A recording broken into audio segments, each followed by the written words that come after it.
আসসালামু আলাইকুম, কেমন আছেন সবাই? আশা করি সবাই ভালো আছেন, সুস্থ আছেন। হালকেনস্টাইন এইচএসসি একাডেমিক অর্থনীতি প্রথম পত্র ক্লাসে আপনাদের সবাইকে স্বাগতম। আপনাদের সাথে আছে আমি নাফিউসামাদ আবির, পড়াশোনা করছি ঢাকা বিশ্ববিদ্যালয়ে। তো আজকে আমরা যে অধ্যায়টি নিয়ে কথা বলবো এটি হচ্ছে আমাদের অর্থনীতি প্রথম পত্রের চতুর্থ অধ্যায়, যেটির নাম হচ্ছে কি বাজার। তো আমরা পূর্বের ক্লাসে বাজারের বৈশিষ্ট্য, বাজারের বিভিন্ন প্রকার বাজারের যে ডেফিনিশন, কীরকম বাজার, কিভাবে কোন বাজার পরিচালিত হয় সে বিষয়গুলো সম্পর্কে আমরা দেখেছি। আজকে আমরা দেখব হচ্ছে উৎপাদন প্রতিষ্ঠানের ভারসাম্য। আজকে আমাদের টপিকে উৎপাদন প্রতিষ্ঠানের ভারসাম্য।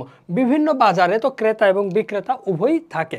তো এই যে বিক্রেতা বা বিভিন্ন ফার্ম, যদি আমরা বলি যে বিভিন্ন ফার্ম যে উৎপাদন করে থাকে, তো তারা ঠিক কোন পর্যায় পর্যন্ত উৎপাদন করবে, কি পরিমাণ উৎপাদন করবে, এই যে বিষয়গুলো, তারা ঠিক কোথায় যে উৎপাদনের তাদের পয়েন্ট হবে, ইকুইলিব্রিয়াম কোথায় হবে, ভারসাম্য কোথায় হবে, এই জিনিসটা সম্পর্কে আজকে আমরা জানবো। আমরা জানি যে কোনো একটা ফার্ম বা যে কোনো একজন বিক্রেতা উৎপাদন করে কি জন্য। আমরা জানি যে উৎপাদন করে তার হচ্ছে কি মুনাফা সর্বোচ্চকরণের জন্য, অর্থাৎ তারা প্রফিট ম্যাক্সিমাইজেশনের জন্য উৎপাদন করে থাকে। তো এই যে প্রফিট ম্যাক্সিমাইজ কিভাবে হয়, প্রফিট ম্যাক্সিমাইজেশন পয়েন্ট জিনিসটা কি, ফার্মের ইকুইলিব্রিয়াম কি, এই সবগুলো সম্পর্কে আমরা বিস্তারিত আজকের আলোচনায় দেখব। তো আমরা যদি প্রথমেই আসি যে একটা ফার্ম তার মুনাফা সর্বোচ্চকরণের লক্ষ্যে কি কি করে থাকে, যেমন একটা ফার্মের মুনাফা কিভাবে অর্জিত হয় আমরা একটু দেখি। যেমন একটা ফার্ম উৎপাদন করার জন্য তার কি হয়, একটা নির্দিষ্ট পরিমাণ ব্যয় বহন করতে হয়, আবার সে পণ্যগুলো উৎপাদনের পর বিক্রয়ের মাধ্যমে একটা নির্দিষ্ট পরিমাণ আয় করে থাকে। তো একটা ফার্মের মোট আয়কে আমরা প্রকাশ করি হচ্ছে টিআর দ্বারা, আর মোট ব্যয়কে প্রকাশ করি হচ্ছে টিসি দ্বারা। এখন এটা যদি হয় ব্যয় এবং এটা যদি হয় আয়, তাহলে আয় এবং ব্যয়ের মধ্যে যে পার্থক্য থাকবে, এই পার্থক্যটাকে আমরা মুনাফা বলে নিতে পারি। তাইলে মুনাফা সমান, আমরা বলতে পারি যে মুনাফা সমান টিআর মাইনাস টিসি, অর্থাৎ মোট আয় বিয়োগ মোট ব্যয়। এভাবে একটা ফার্ম কি তার মুনাফা অর্জন করে। এখন টিআরকে আমরা কি লিখতে পারি, টিআর হচ্ছে টোটাল প্রাইস ইন্টু কোয়ান্টিটি, যে এক্স দামে যদি আমার যে পরিমাণ পণ্য বিক্রি হচ্ছে সেটা হচ্ছে আমার কি টোটাল আয়। আর হচ্ছে আমরা মোট ব্যয়ের কথা যদি চিন্তা করি, সেটা হচ্ছে কি একক প্রতি ব্যয়, প্রতি ইয়াতে যতটুকু ব্যয় হয় সেটা এবং তার পরিমাণ, এটা হচ্ছে আমার টিসি। তো এভাবে যদি আমরা চিন্তা করি, তার টিআর মাইনাস টিসি অর্থাৎ মোট আয় বিয়োগ মোট ব্যয়, এটা দিয়ে আমরা বের করতে পারি একটি ফার্ম কী পরিমাণ মুনাফা করে। তো এখন এই মুনাফার ভারসাম্যটা ঠিক কোথায় হয়, কারণ একটা ফার্মের লক্ষ্য থাকে হচ্ছে সে তার মুনাফাকে সর্বোচ্চ করবে, অর্থাৎ প্রফিট ম্যাক্সিমাইজ করবে। তো প্রফিট ম্যাক্সিমাইজ পয়েন্ট কোনটা? তো প্রফিট ম্যাক্সিমাইজ পয়েন্ট হচ্ছে সেইটা যে একটা ফার্ম যে পয়েন্টে থাকলে, অর্থাৎ মুনাফার যে পয়েন্টে থাকলে সে আর ওই পয়েন্ট থেকে সরতে চাইবে না। কারণ যখন তার মুনাফা সর্বোচ্চ হয়ে যাবে তখনই কিন্তু সে চিন্তা করবে যে এর চেয়ে যদি বেশি উৎপাদন করি তাহলেও তার মুনাফা কমবে, আর এর চেয়ে যদি কম উৎপাদন করে তো তাহলেও ওই ফার্মের মুনাফা কমবে। তো আমরা হচ্ছে ভারসাম্য অবস্থা বলতে এমন একটা বুঝি, কাম্য অবস্থাকে বুঝি যে অবস্থায় পৌঁছানোর পর অন্য কোনো অবস্থায় ফার্মের সরে যাওয়ার প্রবণতা থাকে না। অর্থাৎ এই পয়েন্টে পৌঁছে গেলে ফার্ম মনে করে যে হ্যাঁ ঠিক আছে, আমার মুনাফা সর্বোচ্চ হচ্ছে, এখান থেকে আমি যদি উৎপাদন বাড়াইও তাহলেও আমার মুনাফা কমবে, এবং উৎপাদন যদি কমাই তাহলেও আমার মুনাফা কমবে। এখন উৎপাদন বৃদ্ধি করলে মুনাফা কমতে পারে, এটা সাথে আপনারা চাইলে ওই জিনিসটা রিলেট করতে পারেন যে প্রান্তিক উপযোগ যখন শূন্য হয় তখন মোট উপযোগ হচ্ছে সর্বোচ্চ, কিন্তু তখন যদি আমরা ভোগ বাড়াই তখন কিন্তু কি মোট উপযোগ বা মোট উৎপাদন বা যে কোনো ক্ষেত্রে হ্রাস পেতে থাকে। কিন্তু ঠিক একইভাবে এই জিনিসটা, একই প্রিন্সিপাল এখানেও কাজে লাগে, যে মোট আয় একটা নির্দিষ্ট পরিমাণ পর্যন্ত বিক্রয় করলে, উৎপাদন করে বিক্রয় করলে মোট আয় সর্বোচ্চ হবে। এর চেয়ে যদি বেশি উৎপাদন করা হয় তাহলে দেখা যাবে কি মোট আয় হ্রাস পাচ্ছে। তো এই যে বিন্দুতে গেলে একটা ফার্ম পরবর্তীতে আর কোনো উৎপাদন করে না বা উৎপাদন কমায়ও না, ওইটাই হচ্ছে ফার্মের কাম্য বিন্দু, যেটাকে আমরা বলি হচ্ছে ফার্মের ভারসাম্য, যেটাকে আমরা বলতেছি equilibrium point of A farm, অর্থাৎ ফার্মের ভারসাম্য বিন্দু। তো এখন এই যে ভারসাম্য, এই ভারসাম্য বিভিন্ন রকম বাজারে বিভিন্নভাবে হয়ে থাকে। আমরা পড়েছি প্রতিযোগিতার ভিত্তিতে বাজার হচ্ছে কি দুই প্রকার, পূর্ণ প্রতিযোগিতামূলক বাজার যেটাকে আমরা বলি পারফেক্ট কম্পিটিশন, আর অপূর্ণ প্রতিযোগিতামূলক বাজার যেটার মধ্যে মনোপলি, ডুওপলি, অলিগোপলি ইত্যাদি বাজার রয়েছে। তো আমরা প্রথমে আজকে যেটা জানবো সেটি হচ্ছে পূর্ণ প্রতিযোগিতামূলক বাজারে কিভাবে ভারসাম্য অর্জিত হয়। তো ভারসাম্য অর্জনের জন্য কিন্তু কিছু শর্ত থাকেই, যদি শর্তগুলো ফলো না মিলে তাহলে কিন্তু কখনোই ভারসাম্য অর্জিত হবে না। তো আমরা এটার জন্য দুই ধরনের শর্ত পাই, একটা হচ্ছে প্রয়োজনীয় শর্ত আর একটা হচ্ছে কি পর্যাপ্ত শর্ত। তো আমরা যদি একটু শর্তগুলো দেখি বাজারে, যে ভারসাম্যের শর্তগুলো হচ্ছে কি প্রয়োজনীয় শর্ত আর পর্যাপ্ত শর্ত। এখানে প্রয়োজনীয় শর্তটা কি? প্রয়োজনীয় শর্তটা হচ্ছে ফার্মের প্রান্তিক আয় ও প্রান্তিক ব্যয় পরস্পর কি সমান হতে হবে, প্রান্তিক আয় এবং প্রান্তিক ব্যয় সমান হতে হবে। আর আমরা পূর্ণ প্রতিযোগিতামূলক বাজার সম্পর্কে জানি, এখানে হচ্ছে কি অসংখ্য ক্রেতা এবং বিক্রেতা বিদ্যমান, দাম স্থির থাকে, তারপর ক্রেতা এবং বিক্রেতার মধ্যে দর কষাকষির মাধ্যমে দাম নির্ধারিত হয়। তো এই যে বিষয়গুলো আছে পূর্ণ প্রতিযোগিতামূলক বাজারের যে বৈশিষ্ট্যের যে বিষয়গুলো আছে সেগুলো যদি আমরা একটু দেখে নেই, তাহলে হচ্ছে এখানে অসংখ্য ক্রেতা এবং বিক্রেতা বিদ্যমান, সমজাতীয় দ্রব্য বিদ্যমান, ক্রেতা এবং বিক্রেতা উভয়ই বাজার সম্পর্কে কি পূর্ণ ধারণা রাখে। এছাড়া উপাদানসমূহ সম্পূর্ণ গতিশীল এবং বাজারে পণ্যদ্রব্যের দাম প্রায় স্থির। তাহলে এই বৈশিষ্ট্যগুলো মাথায় রেখে আমরা যদি ভারসাম্যের প্রয়োজনীয় শর্তটা দেখি, ভারসাম্যের প্রয়োজনীয় শর্তটা কি প্রান্তিক আয় এবং প্রান্তিক ব্যয় পরস্পর সমান হবে। কি পূর্ণ প্রতিযোগিতামূলক বাজারে দাম স্থির থাকে, এটা একটা গেল। এটার সাথে যদি আমরা এটার জিনিসটা রিলেট করি, যে আমার এক একক উৎপাদন বৃদ্ধির জন্য যে পরিমাণ ব্যয় করতে হয় সেটা হচ্ছে আমার প্রান্তিক ব্যয় বা মার্জিনাল কস্ট। আর এক একক বিক্রয়ের পরে, অর্থাৎ অতিরিক্ত এক একক বিক্রয়ের পর আমি যে পরিমাণ আয় করতে পারি সেটা হচ্ছে কি আমার প্রান্তিক আয় বা মার্জিনাল রেভিনিউ। এখন একটা পণ্যের ধরা যাক যে কোনো একটা দ্রব্যের এক একক উৎপাদন করে আমার খরচ হয় 10 টাকা, 2 একক উৎপাদন করতে আমার খরচ হয় 20 টাকা। এখন আমি যদি এটা এবার মার্কেটে বিক্রি করতে চাই, এক একক যদি আমি 10 টাকায় বিক্রি করি, 2 এককে যদি আমি 20 টাকা পাই, তবেই কিন্তু আমি ওই পণ্যটা উৎপাদন করব। কারণ আমার এখানে প্রতি এক একক বাড়ানোর জন্য আমার কত ব্যয় বাড়তেছে? 10 টাকা। তো এই 10 টাকা যদি আমি এখানে না পাই তাহলে কিন্তু আমি উৎপাদন করব না। তো এই 10 টাকা যখন আমি পাচ্ছি তখনই শুধুমাত্র আমি উৎপাদন করব। তো ঠিক একই কারণে এইটাই হচ্ছে আমার প্রয়োজনীয় শর্ত, যে প্রান্তিক আয় এবং প্রান্তিক ব্যয় সমান হইতে হবে। আমার এক একক অতিরিক্ত উৎপাদনের জন্য যে ব্যয় বহন করতে হয় সেইটাই যদি আমি আয় করতে পারি তবেই আমি এক একক অতিরিক্ত উৎপাদন করব। এছাড়া যে প্রয়োজনীয় শর্ত এটা গেল, এখন আছে পর্যাপ্ত শর্ত। পর্যাপ্ত শর্তটা কি? পর্যাপ্ত শর্তের ক্ষেত্রে আমাদের বলতে হবে এমসি রেখার ঢাল গ্রেটার দেন এমআর রেখার ঢাল হবে। দেখুন এখানে আমরা দেখছি যে এমআর রেখা এমসি রেখা সমান হইতে হবে, এটা তো আমরা দেখলাম যে এমআর আর এমসি পরস্পর সমান হইতে হবে, কিন্তু ঢালের ক্ষেত্রে বা স্লোপের ক্ষেত্রে হইতে হবে হচ্ছে এমসি রেখার স্লোপটা অলওয়েজ এমআর রেখার স্লোপের বড় হবে। এখন এই জিনিসটা কিভাবে আমরা বুঝবো যে এটা হতে পারে কিভাবে? এটা বোঝার জন্য সহজ বিষয় হচ্ছে এমসি রেখার যে চেঞ্জের হারটা সেটা অবশ্যই এমআর রেখার পরিবর্তনের হারের বেশি হবে। এবং আমরা যদি এই জিনিসটা চিত্রে দেখি, চিত্রে দেখলে আমরা দেখব যে এমসি রেখা এমআর রেখাকে নিচের দিক থেকে ছেদ করে উপরে উঠবে। ফর এক্সাম্পল আমরা যদি বলি যে এটা হচ্ছে যদি আমাদের কি এসি রেখা হয়,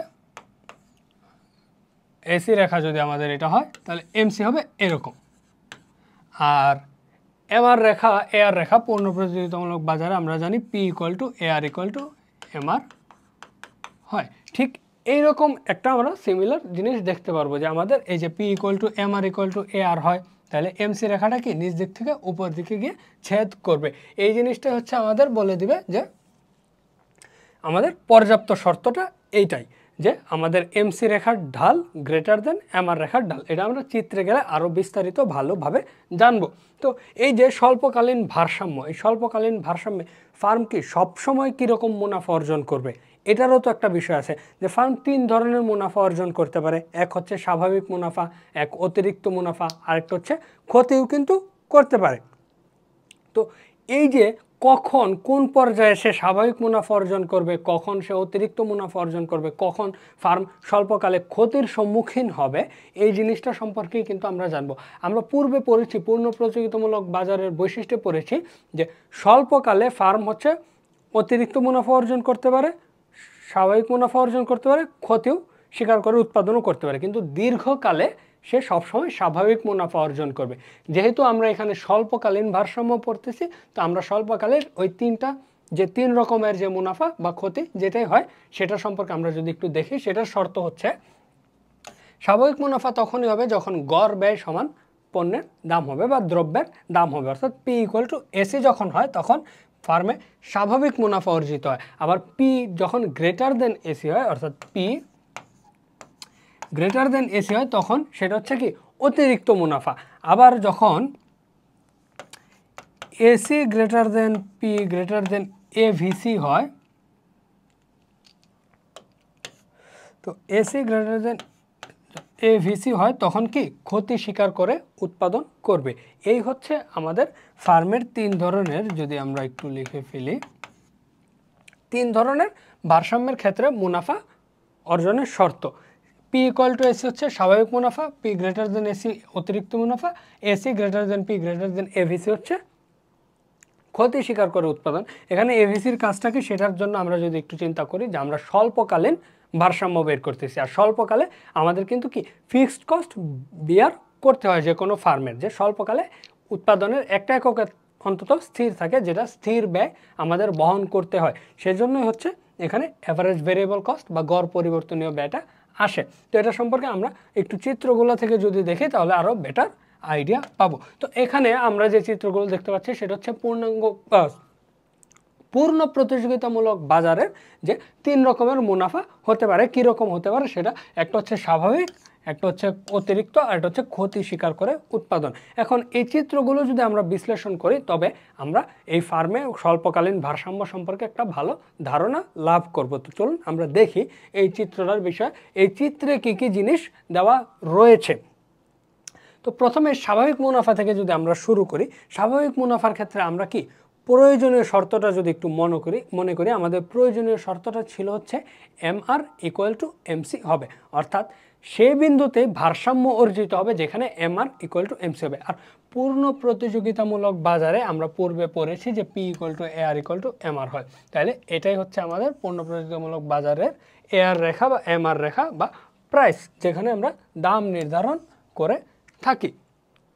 এখন আমরা বলেছিলাম কি এমআর ইকুয়াল টু এমসি। তো এই যে এখানে আমাদের এমসি রেখাটা যদি আমরা একটু দেখি,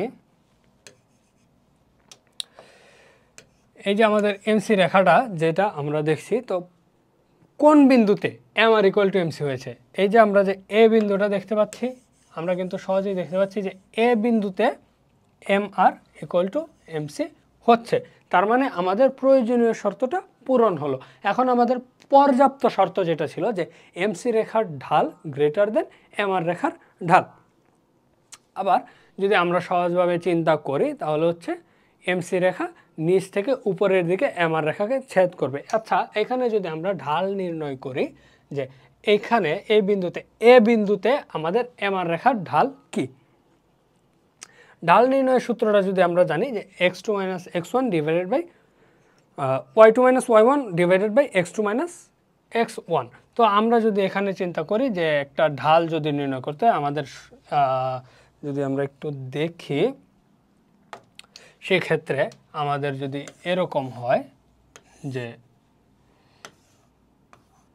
Q0 Q1, এখানে প্রাইস হচ্ছে ফিক্সড। তো এইটার যদি আমরা ঢাল নির্ণয় করতে হয়, এখানে আমরা ধরে নিই যে P equal to AR equal to MR. তো এখানে যদি আমাদের ঢাল নির্ণয় করতে হয় তাহলে আমরা হিসাব করব হচ্ছে কি Q1 মাইনাস Q0, উপরে Q1 মাইনাস Q0, নিচে হচ্ছে আমাদের কি Q1 বিন্দুতে প্রাইস হচ্ছে P0, আবার Q0 বিন্দুতে প্রাইস হচ্ছে আমাদের কি P0। তাহলে x2 মাইনাস x1, অর্থাৎ এখানে P0 মাইনাস P0। তাহলে P0 মাইনাস P0 এখানে কি হয়ে যাবে, 0 হয়ে যাবে। তো এভাবে যদি আমরা হিসাব করি তাহলে এ বিন্দুতে রেখার ঢাল হচ্ছে জিরো। তাহলে এই জিনিসটাই যদি আমরা একটু এইখানে গিয়ে দেখি যে এইখানে তাহলে আমাদের AR রেখার ঢাল হচ্ছে কি জিরো।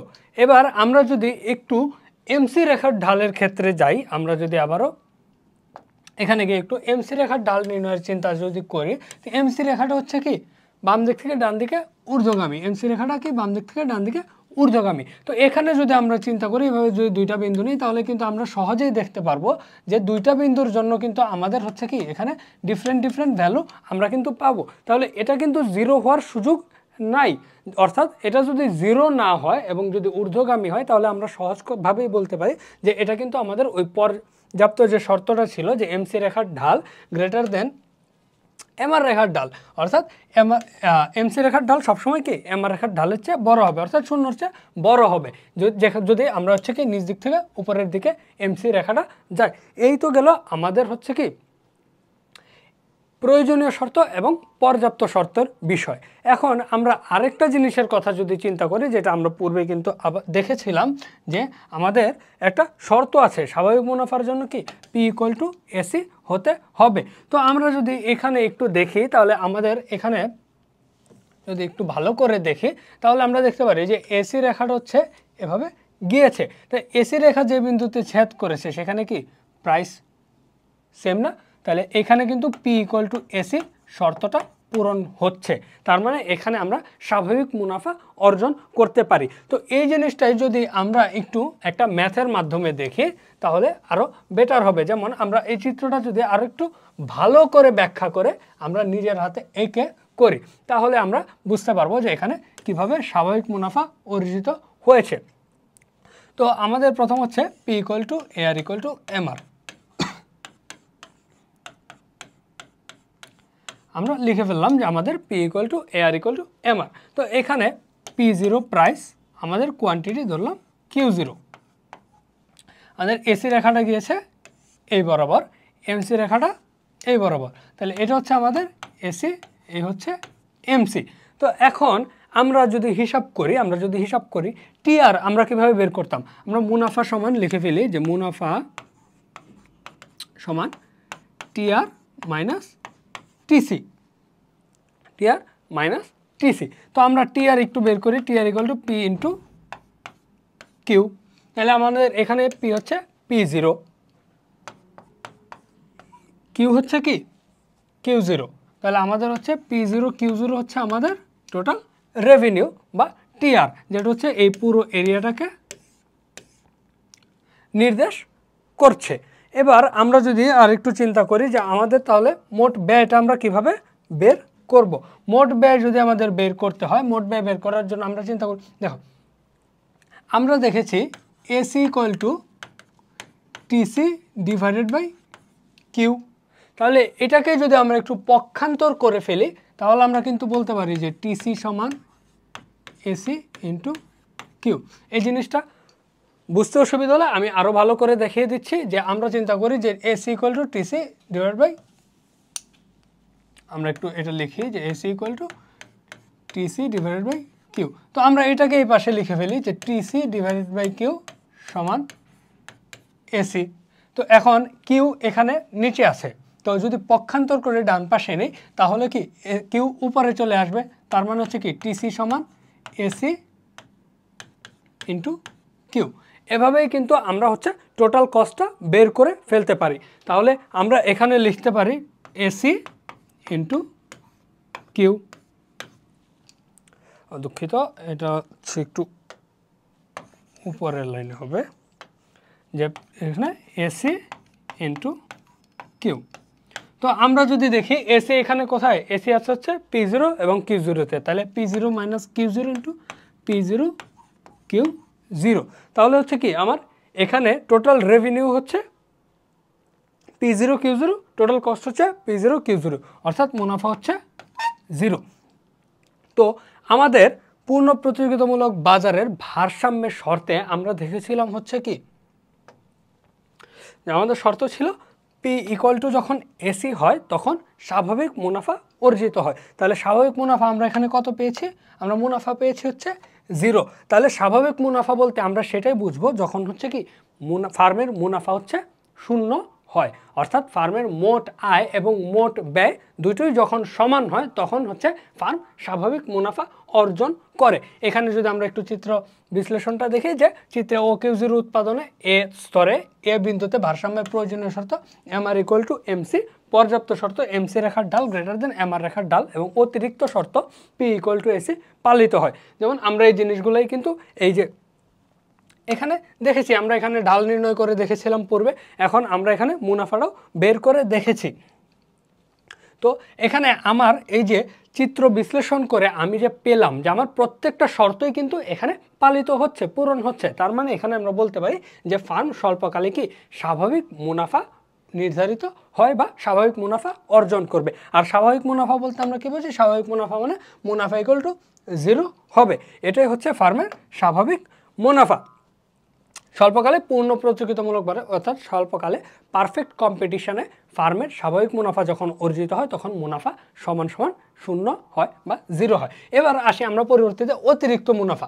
অতিরিক্ত মুনাফার কি কি শর্ত রয়েছে এবং কি কি জিনিস পালিত হলে অতিরিক্ত মুনাফা হয়। এখন আমরা চিন্তা করি, যদি একটু আগের পেজে আমরা যাই, আমরা দেখেছিলাম হচ্ছে প্রয়োজনীয় শর্ত এবং পর্যাপ্ত শর্ত দুটোই কিন্তু সব সময়ের জন্যই বাধ্যতামূলক। অর্থাৎ প্রয়োজনীয় শর্তটা ফার্মের স্বাভাবিক মুনাফা, অতিরিক্ত মুনাফা, ক্ষতি স্বীকার করে উৎপাদনের ক্ষেত্রে যেরকম কার্যকর, পর্যাপ্ত শর্তটাও এই তিনটি বিষয়ের ক্ষেত্রে একইভাবে কার্যকর।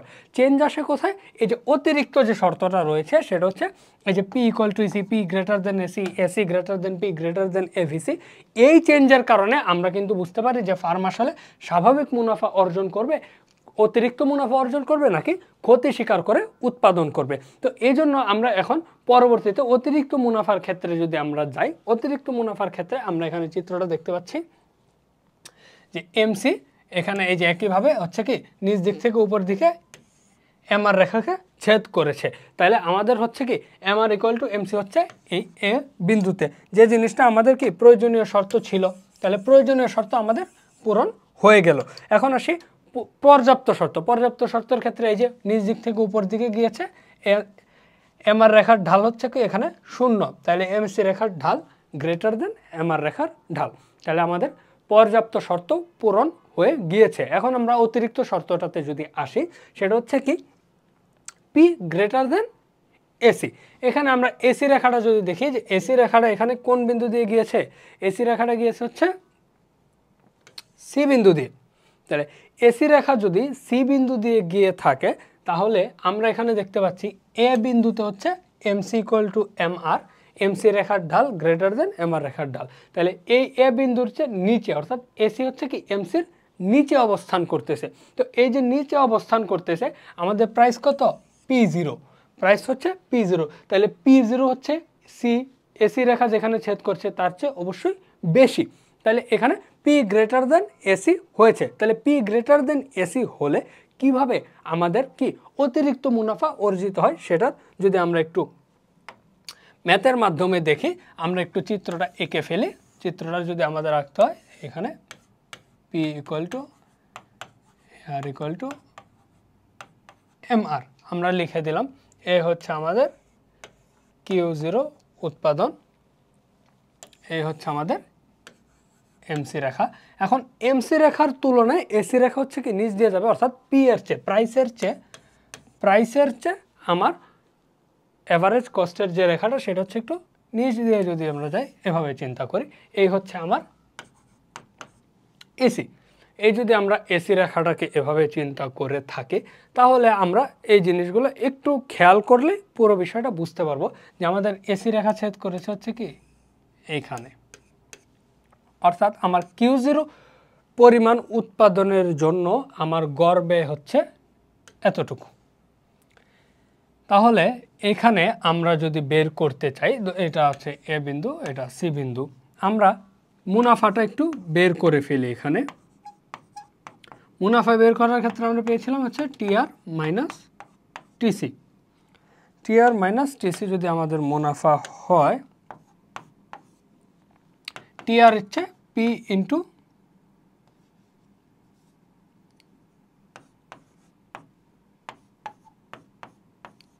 Q, আর আমাদের TC হচ্ছে এসি ইন্টু কিউ।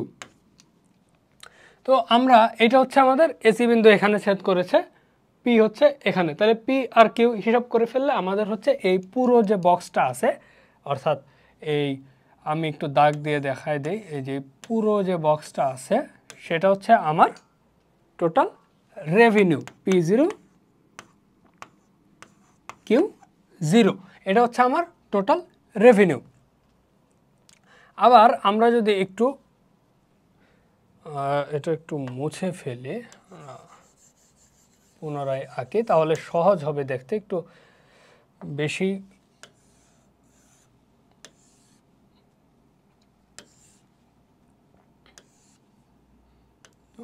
হচ্ছে আমাদের কিউ জিরো পরিমাণ উৎপাদনের ক্ষেত্রে আমরা যদি এখানে আমাদের হচ্ছে এসি রেখা ছেদ করেছে। এখন আমাদের এই হলো পি জিরো কিউ জিরো, অর্থাৎ এই পুরো যে জায়গাটা আছে সেটা হচ্ছে আমার টোটাল রেভিনিউ। এখান থেকে আমি বিয়োগ করে দেবো কি এসি ইন্টু কিউ, আমার এসি হচ্ছে কি P1 আর কি কিউ জিরো, কিউ হচ্ছে কিউ জিরো। তাহলে আমি যদি একটু দেখি যে আমার P0 Q0 থেকে P1 Q0 যদি আমি বিয়োগ করে দেই, অর্থাৎ আমি এই পুরো আয়তটা থেকে যদি আমি এই ছোট অংশটুকু বাদ দিই, অর্থাৎ P1 Q0 যদি আমি বাদ দিয়ে দিই, তাহলে এই যে এতটুকু আমার থাকতেছে এটা কি আমার মুনাফা। তাহলে আমার মুনাফাটা হচ্ছে, এটা ছিল সি বিন্দু, এটা হচ্ছে এ বিন্দু, তো আমার মুনাফাটা হয়ে যাচ্ছে হচ্ছে কি P0 A C P1, অর্থাৎ এই যে ছোট যে বক্সটা আছে, অর্থাৎ এই পুরো বক্সটা থেকে আমি হচ্ছে এই নিচের সাদা অংশটুকু বাদ দিয়ে দিলাম, অর্থাৎ এই P0 Q0 থেকে এই পুরো বক্সটা থেকে আমি এই নিচের সাদা অংশটা যদি বাদ দিয়ে দেই, তাহলে কিন্তু আমরা হচ্ছে দেখতে পারি যে কিভাবে হচ্ছে আমার টোটাল, দুঃখিত আপনারা আশা করি বুঝতে পারছেন যে এই যে পুরোটা থেকে যদি আমি পুরো বক্সটা থেকে যদি এইটুকু বাদ দিয়ে দিই, নিচের অংশটুকু বাদ দিয়ে দিই, তাহলে এই যে বাকি অংশটুকু থাকে সেটাই হচ্ছে কি আমার মুনাফা, যেটাকে আমরা হচ্ছে কি P0 A C P1 দ্বারা ডিফাইন করছি। তাহলে এই হচ্ছে আমার মুনাফা। যে তাহলে আমার মুনাফা আমি স্বাভাবিক মুনাফার ক্ষেত্রে পেয়েছিলাম কি স্বাভাবিক মুনাফা হচ্ছে 0 হবে, তো এটা অবশ্যই 0-র চেয়ে বড়, যেহেতু এটা 0-র চেয়ে বড় তাই এটা হচ্ছে আমার কি অতিরিক্ত মুনাফাকে নির্দেশ করে। তো এই যে এই জিনিসটা আমরা যদি এখানে চিত্রের বিশ্লেষণে দেখি যে OQ1 স্তরে, অর্থাৎ এই যে OQ1 স্তরে যদি আমরা ভারসাম্যের প্রয়োজনীয় এবং পর্যাপ্ত শর্ত পালিত হয়, আমরা যেটা দেখেছি প্রয়োজনীয় শর্ত হচ্ছে MR = MC, আর পর্যাপ্ত শর্ত হচ্ছে MC রেখার ঢাল গ্রেটার দেন MR রেখার ঢাল। এছাড়া OQ1 উৎপাদন অতিরিক্ত শর্ত P গ্রেটার দেন AC হয়, যেটা আমরা দেখেছি যে এই যে AC এখানে, P বিন্দু এখানে, আমার তাহলে P গ্রেটার দেন AC হচ্ছে, তাহলে এখানে হচ্ছে আমার P গ্রেটার দেন AC। তাহলে P গ্রেটার দেন যখন AC হবে তখন কিন্তু আমার অতিরিক্ত মুনাফা হবে। তাহলে অতিরিক্ত মুনাফার পরিমাণটা যদি আমরা বের করি, মোট আয় থেকে মোট ব্যয় বাদ দিব, তাহলে আমার মোট আয় হচ্ছে এই যে এই P0 Q1, অর্থাৎ এই পুরো যে বক্সটা আছে এই পুরোটাই হচ্ছে কি আমার মোট আয়। আমরা যদি একটু ক্লিয়ার করে দিই, তাহলে এই যে পুরো বক্সটা হচ্ছে আমার মোট আয়, সেখান থেকে আমি বাদ দিয়ে দিলাম এতটুকু, তাহলে এই যে এই অংশটুকু থাকে সেটাই হচ্ছে আমার কি মুনাফা। তাহলে এটাই হচ্ছে আমার অতিরিক্ত মুনাফা, যেটা আমি হচ্ছে লিখেছিলাম যে এই যে P0 AC P1, এখানে সেটাকে এভাবে লেখা হয়েছে যে P0 P1 CA, অর্থাৎ এই জিনিসটাও যদি আমি একটু ব্যাখ্যা করি যে এই জিনিসটা আসলে কিভাবে লেখা হয়ে থাকে, তাহলে যদি আমি একটু আপনারা খেয়াল করুন যে এখানে লিখেছে হচ্ছে P0 P1 CA এই আকারে, কিন্তু আমি লিখেছি হচ্ছে P0 AC P1, ওই একই জিনিস এই মূল আয়তটাকে নির্দেশ করতেছে, এই জিনিসটা কিন্তু আপনারা বুঝতে পারেন। তো এটাই হচ্ছে আপনার অতিরিক্ত মুনাফা অর্জনের যে বিষয় সেটি, তার মানে হচ্ছে কি এখানে আমরা হচ্ছে P0 P1 CA পরিমাণ অতিরিক্ত মুনাফা অর্জন করে থাকি। এভাবেই হচ্ছে ফার্ম কি স্বল্পকালে অতিরিক্ত মুনাফা অর্জন করে। এবার আমরা যাই যে ফার্ম কি সবসময় স্বল্পকালে স্বাভাবিক মুনাফা বা অতিরিক্ত মুনাফাই অর্জন করবে, নাকি কখনো ক্ষতির সম্মুখীনও হতে পারে। তো ফার্ম স্বাভাবিকভাবেই ক্ষতির সম্মুখীনও হয়, কিন্তু সে কি ক্ষতি স্বীকার করেও উৎপাদন কাজ চালিয়ে যায়। কারণ আমরা জানি স্বল্পকালে কিছু না কিছু কি স্থির ব্যয় বহন করতে হয়, যেটা দীর্ঘকালে গিয়ে আর বহন করতে হয় না। দীর্ঘকালে সকল কিছুই পরিবর্তনশীল।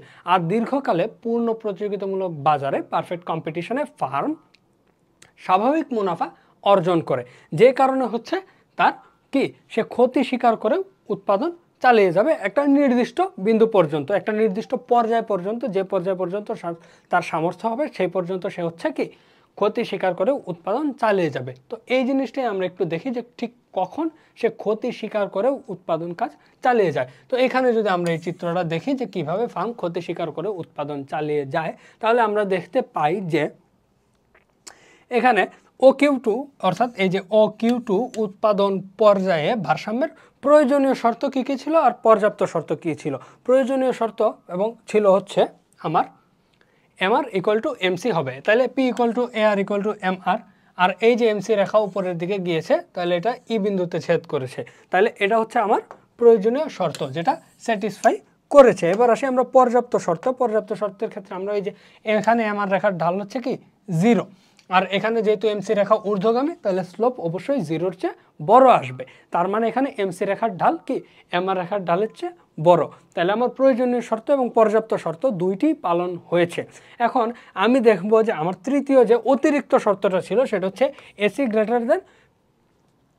P > ABC। তাহলে এখানে আমরা একটু যদি দেখি যে এখানে AC রেখা কোথায় ছেদ করেছে, ডি বিন্দুতে। MC রেখাকে AC রেখা ডি বিন্দুতে ছেদ করেছে, যেটা হচ্ছে কি আমার এই যে মূল দাম P = AR = MR এর চেয়ে উপরে। তার মানে এসির মান P এর চেয়ে বড়, এটা আমরা দেখতে পাচ্ছি। আবার ABC এর কথা যদি দেখি, ABC গিয়েছে হচ্ছে আমার MC রেখাকে ছেদ করেছে হচ্ছে F বিন্দুতে, যেটা হচ্ছে আমার কি যদি আমরা খেয়াল করি যে এখানে ABC হচ্ছে এই Q2 পরিমাণে হচ্ছে P3, যা P0 এর চেয়ে কম। তাইলে এখানে আমার যে শর্ত ছিল যে AC > P > ABC, এই শর্তটা কিন্তু এখানে আমরা পালিত হচ্ছে দেখতেছি। তাহলে এখানে চিন্তা করি যে এখানে তাহলে আমার মুনাফাটা কি পরিমাণ হবে। এটার জন্য যদি আমরা একটু একটা ম্যাথ করে ফেলি, তাহলে আমরা এই চিত্রটা যদি এখানে এঁকে ফেলি, এই হলো আমার P = AR = MR, এই হচ্ছে আমার MC। আমরা দেখেছি AC হচ্ছে কি আমার P এর চেয়ে বড়, আর এই হচ্ছে আমার FEC। তাহলে এই হচ্ছে আমার Q0, এই হচ্ছে P0, এখানে AC রেখা হচ্ছে P1 দিয়ে দিলাম, আর এটা হচ্ছে P2 দিয়ে দিই। এখন আমরা জানি মুনাফা নির্ণয়ের সূত্রটা জানি আমরা, মুনাফা সমান TR - TC। তো এখানে আমরা TR TC দুইটাই বের করি। TR সমান হচ্ছে P × Q, আর TC সম্পর্কে আমরা জানি TC হচ্ছে AC × Q। তো এখানে আমরা এই ভ্যালুগুলো যদি একটু বের করি, যে আমার হচ্ছে এখানে AC সমান কি, আচ্ছা এই চিত্রটা আমরা আর একটু ভালো করে আঁকি, তাহলে আরও বুঝতে সহজ হবে। এই যে এইখানে যেভাবে চিত্রটা দেওয়া আছে ঠিক সেভাবে যদি আমরা একটু আঁকার চেষ্টা করি তাহলে আরও ভালো হয়। যেমন এখানে হচ্ছে আমার AC, এইটুকু গেল, এই এখানে হচ্ছে এটা P2, এই হচ্ছে আমার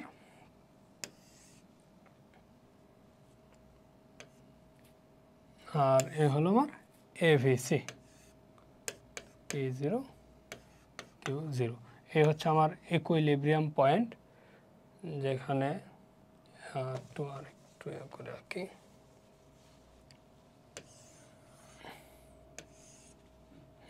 P = AR = MR।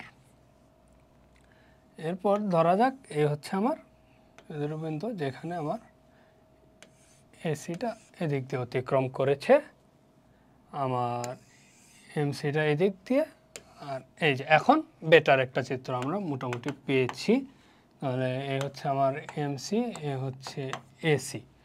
তাহলে এই হচ্ছে আমার Q0। এখানে আমাদের খেয়াল রাখতে হবে যে কোয়ান্টিটিটা যেন সবসময় এই সমান যে থাকে সেটা, যেহেতু আমি হাতে এঁকেছি একটু জিনিসটা থাকতে পারে, কিন্তু আমরা এই হচ্ছে আমার P2।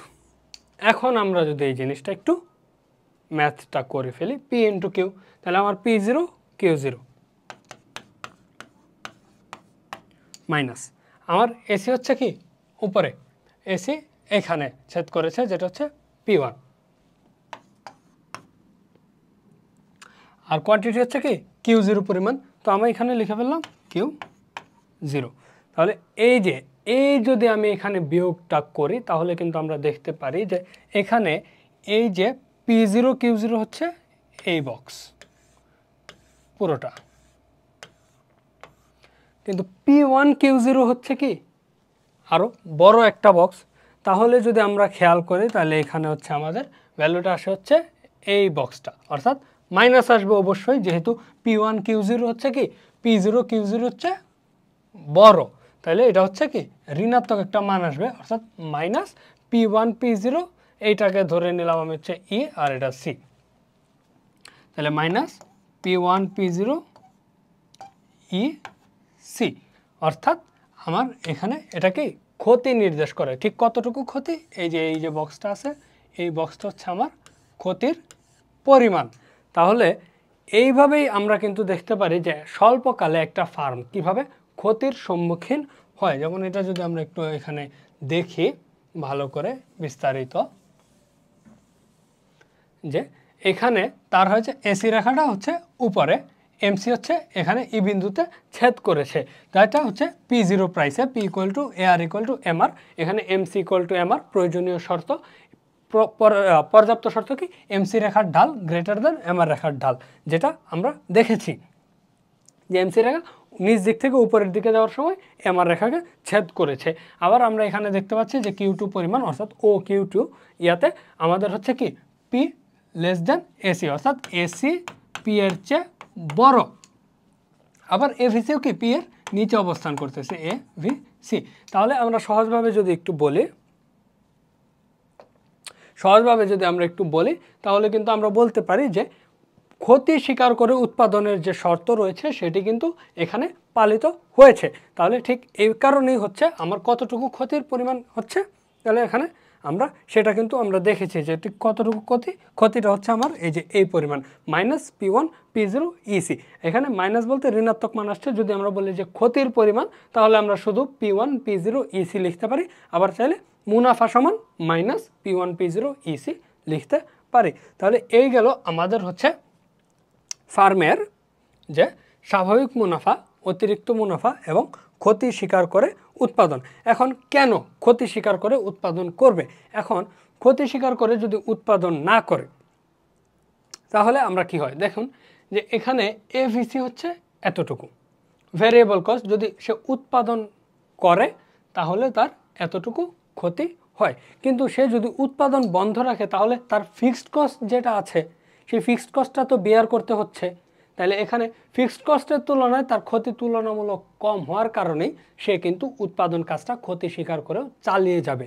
কারণ যদি সে উৎপাদন না করে তাহলেও তার একটা নির্দিষ্ট পরিমাণ খরচ প্রতি মাসে বা সময়ে সময়ে আছে, কিন্তু সে যদি উৎপাদন করে তাহলে শুধুমাত্র ওই যে ক্ষতিটা যে উৎপাদন করার কারণে তো তার কিছুটা আয় হচ্ছে, সেই আয়টা কিন্তু তখন আর হয় না যদি উৎপাদন বন্ধ করে দেয়। তাহলে এই কারণে যদি উৎপাদন যদি সে চালিয়ে যায় তাহলে তার ক্ষতির পরিমাণ তুলনামূলক কম হয়, আর এই কম ক্ষতির জন্যই সে কিন্তু উৎপাদন কাজ চালিয়ে যায়। আর যদি সে উৎপাদন বন্ধ করে দেয় তাহলে তার কিন্তু আরও বেশি পরিমাণে ক্ষতি হতো। যদি আমরা এই চিত্রটা থেকেই দেখি তাহলে আমরা যদি দেখি, ধরুন সে উৎপাদন কাজ চালিয়ে যাবে না, সে চিন্তা করলো যে সে উৎপাদন বন্ধ করে দেবে, তাহলে তার ক্ষতির সম্মুখীন হইতে হবে এতটুকু। এই যে বক্সটা আছে এটা হচ্ছে তখন তার ক্ষতি। কিভাবে এই জিনিসটা ক্ষতি, এতটুকু তার ক্ষতি কিভাবে? আচ্ছা, এটার জন্য আমাদের একটু চিন্তা করতে হবে। যেমন আমাদের টোটাল ভেরিয়েবল কস্টটা যদি আমরা চিন্তা করি, total variable cost TVC equal to AVC into Q. তাহলে এই যে জিনিসটা, এই যে তার টোটাল ভেরিয়েবল কস্ট, এই যে এই ভেরিয়েবল কস্টটার জন্যই সে কিন্তু ক্ষতি স্বীকার করে উৎপাদন চালিয়ে যায়। কারণ এইটুকুই হচ্ছে তখন, এখন ক্ষতি হচ্ছে তার এইটুকু পরিমাণ, কিন্তু তখন তার ক্ষতি হইতো কি এই পুরোটুকু পরিমাণ, যেই কারণে সে উৎপাদন ক্ষতি স্বীকার করেও চালিয়ে যায়। অর্থাৎ স্বল্পকালে টিকে থাকার জন্য একটা ফার্ম ক্ষতি স্বীকার করেও উৎপাদন এ কারণে চালিয়ে যেতে থাকে। তো এভাবেই এই যে স্বল্পকালে তাহলে আমরা ফার্মের ভারসাম্য সম্পর্কে বলতে পারি যে এমআর ও এমসি এর প্রেক্ষিতে ভারসাম্য শর্ত পালিত হলে কাম্য উৎপাদন নির্ধারণ হয় ঠিকই, তবে সেই ভারসাম্য ক্ষেত্রে কখনো স্বাভাবিক মুনাফা, কখনো অস্বাভাবিক মুনাফা বা কখনো ক্ষতি স্বীকার করে উৎপাদন করা হয়। অর্থাৎ আমাদের যে এমআর এবং এমসি রেখার যে প্রয়োজনীয় এবং পর্যাপ্ত শর্তগুলো পূরণ হওয়া সত্ত্বেও কিন্তু আমরা জানি না যে ঠিক কীরকম মুনাফা অর্জিত হবে। তাহলে সেটা স্বাভাবিকও হতে পারে, অতিরিক্ত হতে পারে, আবার ক্ষতি স্বীকার করে উৎপাদনও করতে হতে পারে। তবে স্বল্পকালে এরূপ ভিন্নতা থাকলেও দীর্ঘকালে পূর্ণ প্রতিযোগিতামূলক বাজারে সবসময় কি স্বাভাবিক মুনাফা অর্জিত হয়। অর্থাৎ দীর্ঘকালে যদি উৎপাদন করা হয় তাহলে মুনাফা ইকুয়াল টু অলওয়েজ 0 পাওয়া যাবে। তাহলে এই গেল আমাদের হচ্ছে পূর্ণ প্রতিযোগিতামূলক পারফেক্ট কম্পিটিশনে স্বল্পকালে ভারসাম্য। এখন আমরা একটু মনোপলি বা একচেটিয়া বাজারে ভারসাম্যের দিকে যাই। তো আমরা একচেটিয়া বাজার সম্পর্কে কি জানি?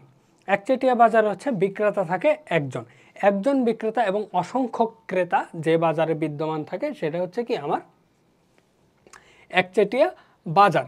তাহলে এই বাজারে একজন বিক্রেতা এবং একটি প্রতিষ্ঠানের হাতে থাকে, সেটাই হচ্ছে একচেটিয়া বাজার। এই একচেটিয়া বাজারের বৈশিষ্ট্য কি কি? একচেটিয়া বাজারের যে বৈশিষ্ট্যগুলো রয়েছে সেগুলোর মধ্যে প্রথম যে বিষয়টা সেটা হচ্ছে ফার্ম দাম সৃষ্টি করে। ফার্মকে দাম সৃষ্টিকারী বলা হয়, যেটা পারফেক্ট কম্পিটিশন আমরা দেখেছি ফার্মকে দাম গ্রহীতা বলা হয়। অর্থাৎ ফার্মে হচ্ছে পারফেক্ট কম্পিটিশনে ফার্ম হচ্ছে প্রাইস টেকার, কিন্তু একচেটিয়া বাজার বা মনোপলিতে ফার্ম হচ্ছে প্রাইস মেকার বা দাম সৃষ্টিকারী।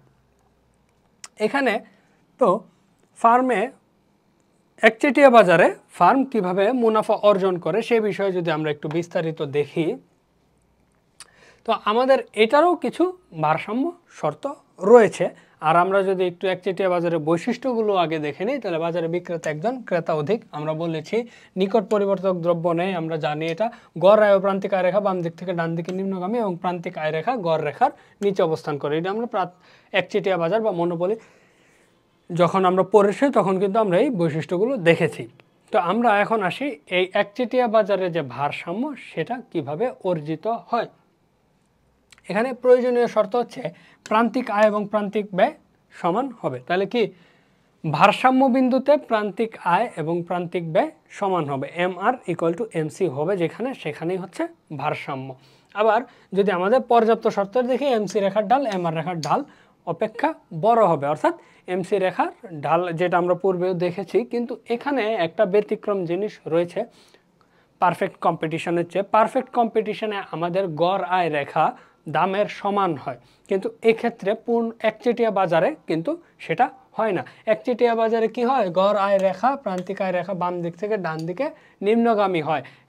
বাট আমরা পারফেক্ট কম্পিটিশনে দেখেছিলাম গড় আয় রেখা হয় কি ভূমি অক্ষের সমান্তরাল বা হরিজন্টাল একটা লাইন আমরা দেখি। এখন এটার অতিরিক্ত শর্তটা যদি আমরা একটু দেখি যে মুনাফা কিভাবে অর্জিত হয়, যে স্বাভাবিক মুনাফা অর্জিত হবে যখন পি ইকুয়াল টু এসি, যেটা আমরা পারফেক্ট কম্পিটিশনেও দেখেছি। অতিরিক্ত মুনাফা হচ্ছে পি গ্রেটার দেন এসি।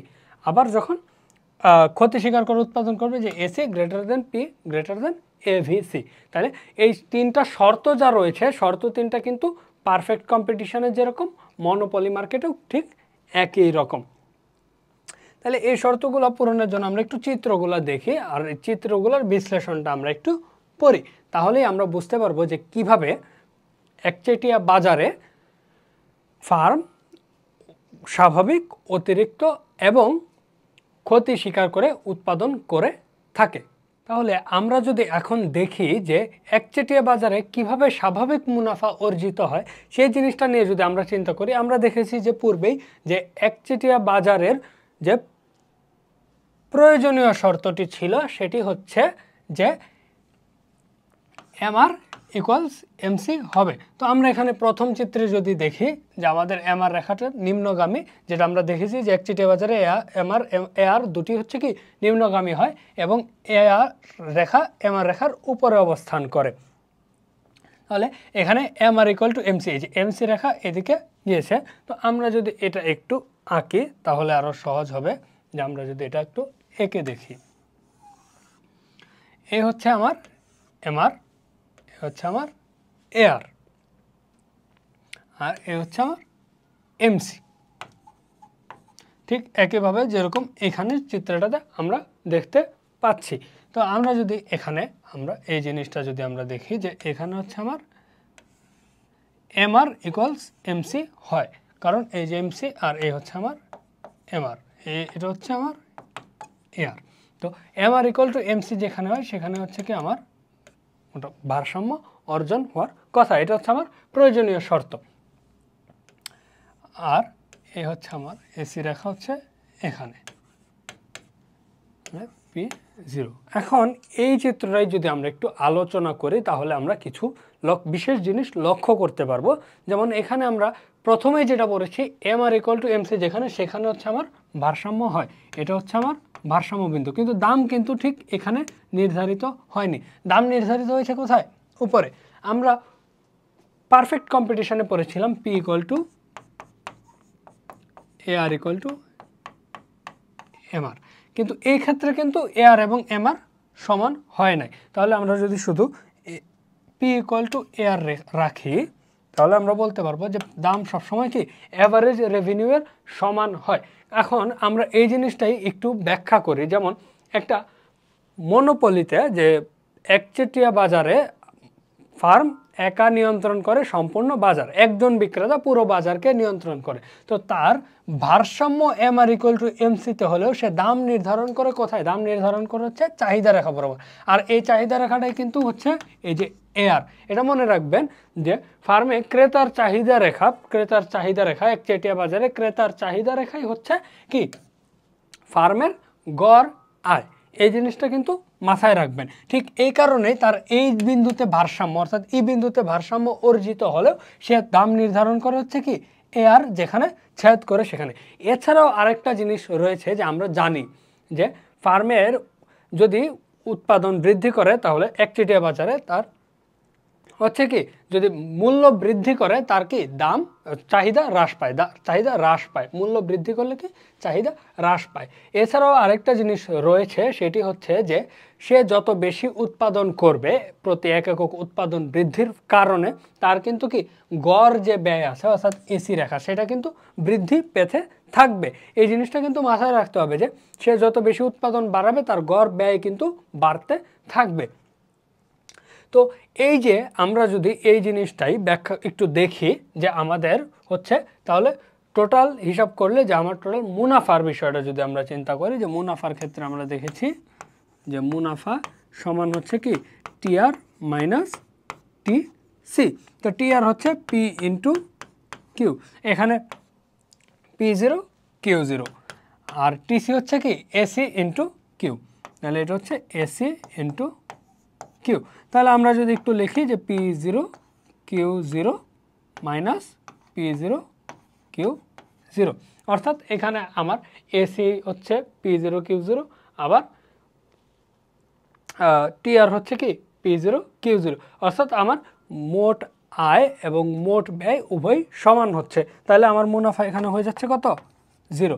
যেহেতু আমার মুনাফা 0 হয়ে যাচ্ছে তার মানে এটা হচ্ছে কি আমার স্বাভাবিক মুনাফা অর্জিত হচ্ছে, যেটা আমরা এখানে দেখতে পারি যে স্বাভাবিক মুনাফা অর্জনে হচ্ছে আমার কি মুনাফা সমান 0 আসলেই আমরা জানি যে অর্থনীতিতে স্বাভাবিক মুনাফা অর্জিত হয়।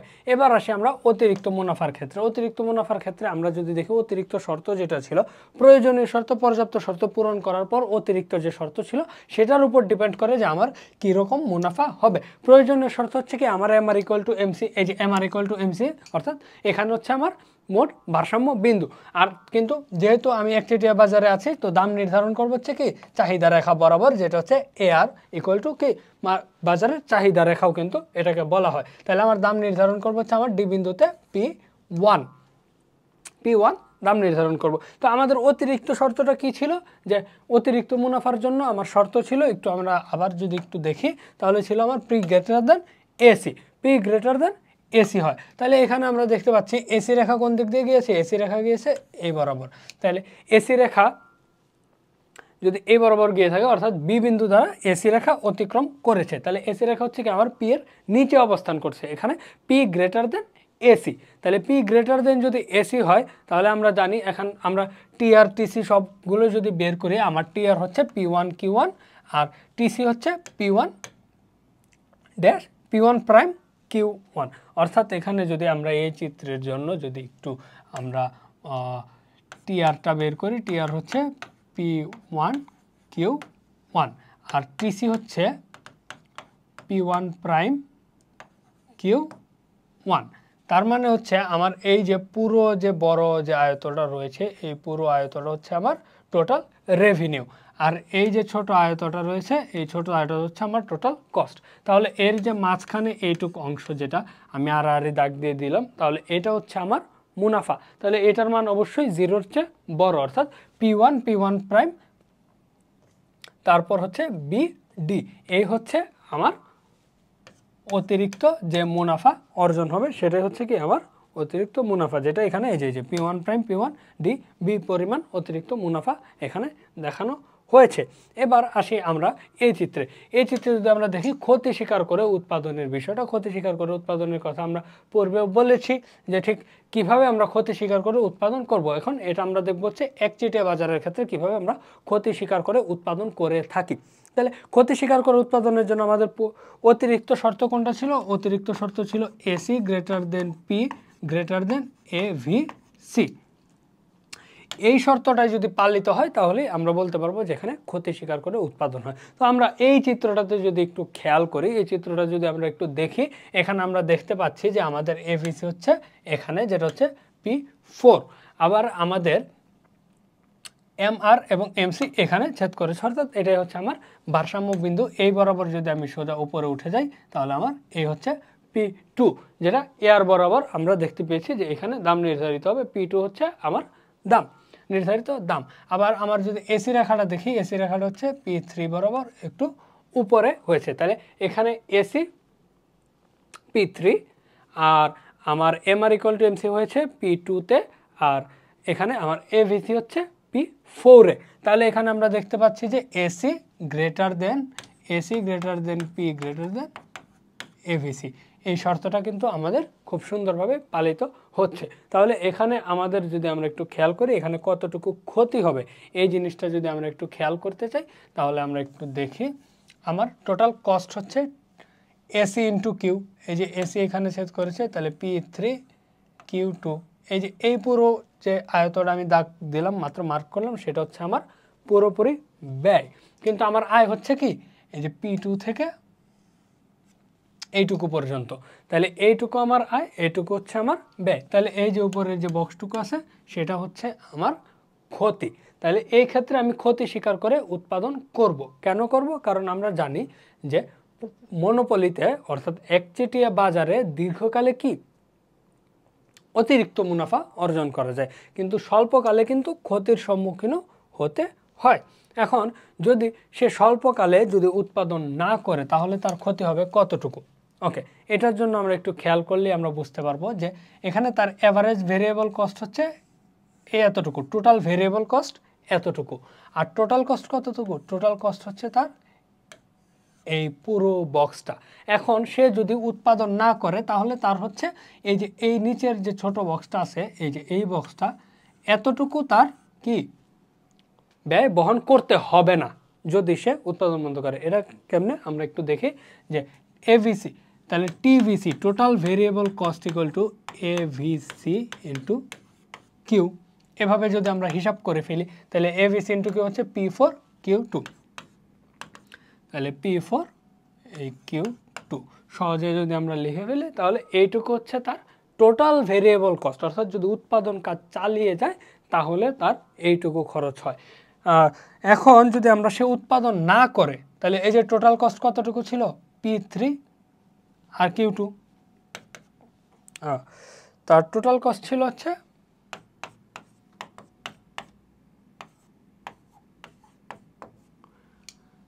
তাহলে আমরা দেখতে পাচ্ছি যে টোটাল কস্ট হচ্ছে এই পুরো বক্সটা। এখন সে উৎপাদন করলো না, তার উৎপাদন আমরা বাদ দিয়ে দিলাম, তাহলেও কিন্তু তার টোটাল কস্ট থেকে যাচ্ছে এটুক কি, এটুক হচ্ছে তার ফিক্সড কস্ট। তাহলে এই বক্সটা কিন্তু যথেষ্ট বড়, কিন্তু সে যদি উৎপাদন চালিয়ে যায় তাহলে তার ক্ষতি হয় কতটুকু, তার ক্ষতি হয় হচ্ছে এই যে উপরের যে ছোট বক্সটা সেইটা। ঠিক এই কারণে, ঠিক এই যে ক্ষতির পরিমাণ এতটুকু কমে গেল, এই কমানোর কারণেই কিন্তু সে ক্ষতি স্বীকার করেও উৎপাদন করবে। আর একটা জিনিস হচ্ছে সে জানে যে দীর্ঘকালে সে অতিরিক্ত মুনাফা অর্জন করবে, অর্থাৎ সে এই স্টেজ পর্যন্ত আসতে পারবে, এই কারণেই কিন্তু সে উৎপাদন কাজ ক্ষতি স্বীকার করেও চালিয়ে যাবে। ঠিক একই বিষয়টা আমরা পূর্ণ প্রতিযোগিতামূলক বাজারেও দেখেছি। ঠিক এভাবেই একটা ফিক্সড কস্ট তার যদি হয় বিয়ার করতে হয়, সেই ফিক্সড কস্টটা হচ্ছে কি উৎপাদন না করলে অনেক বড় হয়ে যায়। সেরকমই এরকমই সিমিলার আকৃতির একটা বক্স আপনারা দেখতে পেয়েছেন, যেটা আমি বলেছি। তো ঠিক এই কারণে সে হচ্ছে কি ক্ষতি স্বীকার করে উৎপাদন চালিয়ে যাবে। তাহলে এই গেল হচ্ছে আমাদের একচেটিয়া বাজার এবং পূর্ণ প্রতিযোগিতামূলক বাজারে স্বাভাবিক, অতিরিক্ত এবং ক্ষতি স্বীকার করে উৎপাদন এর বিষয়গুলো। এখন আমরা এখানে দেখি পূর্ণ প্রতিযোগিতামূলক বাজার এবং একচেটিয়া বাজারের মধ্যে কি কি মৌলিক পার্থক্য রয়েছে। তাহলে এখানে আমরা জানি প্রথম বেসিক যে জিনিসটা হচ্ছে পূর্ণ প্রতিযোগিতামূলক বাজারে অসংখ্য ক্রেতা ও বিক্রেতা বিদ্যমান, একচেটিয়া বাজারে হচ্ছে কি বিক্রেতা মাত্র একজন।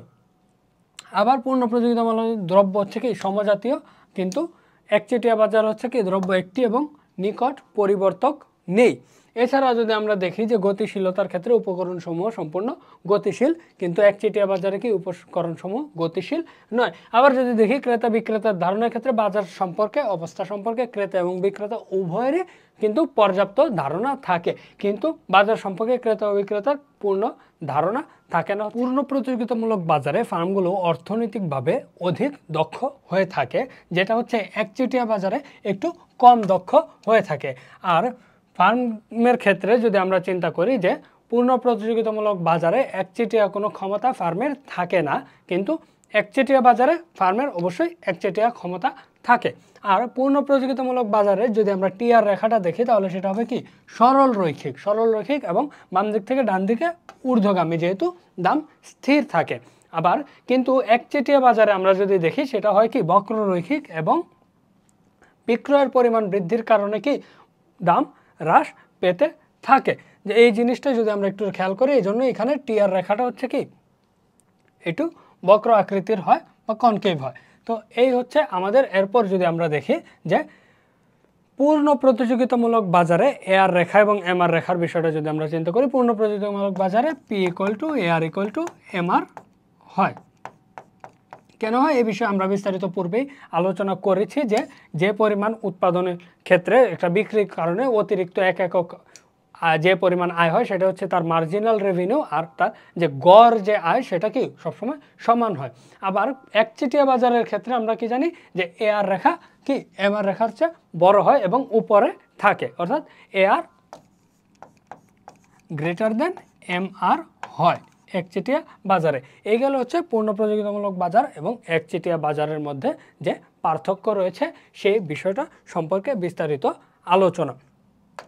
তো আবার আমরা যদি একটু দেখি যে কী কী বিষয়ের পার্থক্য রয়েছে, এই জিনিসগুলো এখন আমরা দেখব হচ্ছে পূর্ণ প্রতিযোগিতামূলক বাজার এবং একচেটিয়া প্রতিযোগিতামূলক বাজারের ক্ষেত্রে। একচেটিয়া প্রতিযোগিতামূলক বাজারের ক্ষেত্রে আমরা কি পড়েছিলাম, একচেটিয়া প্রতিযোগিতামূলক বাজারের ক্ষেত্রে আমরা পড়েছিলাম যেখানে কি একটু সদৃশ হলেও কিঞ্চিত পার্থক্য বিদ্যমান থাকে যে পণ্যগুলো বিক্রি করে, এবং একের অধিক বিক্রেতা থাকে, তাদের মধ্যে একটা প্রতিযোগিতা থাকে, একটা বিজ্ঞাপনের একটা প্রভাব থাকে, তারা আকর্ষণীয় মোড়ক এবং বিভিন্নভাবে হচ্ছে কি ক্রেতাদের দৃষ্টি আকর্ষণ করার চেষ্টা করে, এবং এখানে প্রতিযোগীদের নতুন প্রতিযোগী প্রবেশের কোনো বাধা নেই। তারপর হচ্ছে অন্যান্য বাজারের তুলনায় এই বাজারে উৎপাদন একটু কম হয়। আবার এখানে ভারসাম্য অবস্থার ক্ষেত্রে যদি আমরা চিন্তা করি, ভারসাম্য অবস্থার ক্ষেত্রে অলওয়েজ কি এমআর ইকুয়াল টু এমসি হয় হচ্ছে একচেটিয়া প্রতিযোগিতামূলক বাজার এবং কি পূর্ণ প্রতিযোগিতামূলক বাজারের ক্ষেত্রেও। কিন্তু একচেটিয়া বাজারের প্রতিযোগিতামূলক বাজারের ক্ষেত্রে যেটা হয় সেটা হচ্ছে কি এমসি এআর এর চেয়ে কম হয়, অর্থাৎ এই যেটা আমরা একচেটিয়া বাজারেও দেখেছি যে এআর গ্রেটার দেন এমসি বা এমসি লেস দেন এআর।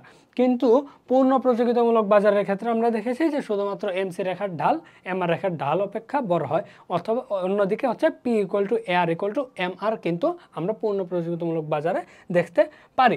এই হচ্ছে আমাদের মোটামুটি পূর্ণ প্রতিযোগিতামূলক বাজার এবং একচেটিয়া প্রতিযোগিতামূলক বাজারের যে কোর পার্থক্যগুলো। এছাড়াও আমরা দেখি এখানে অসংখ্য ক্রেতা ও বিক্রেতা বিদ্যমান, এখানে ক্রেতা ও বিক্রেতা বিদ্যমান কিন্তু অসংখ্য নয়। সমজাতীয় পণ্য, এখানে পণ্যগুলো একই ধরনের হলেও অভিন্ন নয়। এখানে নতুন প্রবেশাধিকার উভয়ের ক্ষেত্রে কি নতুন প্রতিযোগী চাইলেই প্রবেশ করতে পারে। আর এখানে বিক্রেতার দামের উপরে কোনো প্রভাব থাকে না পূর্ণ প্রতিযোগিতামূলক বাজারে, কিন্তু একচেটিয়া প্রতিযোগিতামূলক বাজারের ক্ষেত্রে আমরা দেখি যে অল্প প্রভাব বিস্তার করতে পারে। আর পূর্ণ প্রতিযোগিতামূলক বাজারে তুলনামূলক কি দাম একটু কম হয়, কিন্তু মনোপলিস্টিক কম্পিটিশনের ক্ষেত্রে অন্যান্য বাজারের তুলনায় দাম একটু বেশি হয়। এভাবেই আসলে উৎপাদনের ক্ষেত্রে যদি আমরা চিন্তা করি, পারফেক্ট কম্পিটিশনে উৎপাদন হয় সর্বাধিক, কিন্তু মনোপলিস্টিক কম্পিটিশনে কি সর্বাধিক উৎপাদন হয় না। আর এই যে আমরা ভারসাম্যর ক্ষেত্রে যেটা বলেছি যে এমআর ইকুয়াল টু এমসি আর পি সবগুলো হচ্ছে কি পারফেক্ট কম্পিটিশনে সেম হয়, কিন্তু মনোপলিস্টিক কম্পিটিশনে এমআর ইকুয়াল টু এমসি হলেও কিন্তু এমআর লেস দেন এআর হয়। আর এমসি রেখার ডাল এমআর রেখার ডাল হচ্ছে সবসময় বড় হয়। এটা হচ্ছে কি আমাদের প্রয়োজনীয় শর্ত ভারসাম্যর। এখানে আবার হচ্ছে কি যেটা আমরা পড়েছিলাম যে পারফেক্ট কম্পিটিশনে কি বিক্রেতার অতিরিক্ত কোনো ক্ষমতা থাকে না, কিন্তু মনোপলিস্টিক কম্পিটিশনে কি ক্ষমতা বিদ্যমান থাকে। আবার যে চাহিদা রেখাটা রয়েছে সেটা পারফেক্ট কম্পিটিশনে হচ্ছে ভূমি অক্ষের সমান্তরাল, যেটা আমরা দেখেছিলাম যে এরকম একটা চাহিদা রেখা আমরা পেয়ে থাকি। কিন্তু মনোপলিস্টিক কম্পিটিশনের ক্ষেত্রে চাহিদা রেখাটা হয় কি বাম দিক থেকে ডান দিকে নিম্নগামী। আবার যে বিশুদ্ধ প্রতিযোগিতা পূর্ণ প্রতিযোগিতামূলক বাজার কিন্তু আমরা কোথাও দেখতে পাই না। পারফেক্ট কম্পিটিশন আসলে বাস্তবে এক্সিস্ট করে না, কিন্তু মনোপলিস্টিক কম্পিটিশন কিন্তু আমরা বাজারে দেখতে পাই। তো এই ছিল আমাদের যে উৎপাদন প্রতিষ্ঠানের ভারসাম্য, তারপর পারফেক্ট কম্পিটিশন এবং মনোপলি, এবং পারফেক্ট কম্পিটিশনের সাথে মনোপলিস্টিক কম্পিটিশনের যে আমরা ডিফারেন্স, কি ডিফারেন্সগুলো দেখি সেগুলো সম্পর্কে বিস্তারিত আলোচনা। সবাই ভালো থাকবেন, সুস্থ থাকবেন, ধন্যবাদ।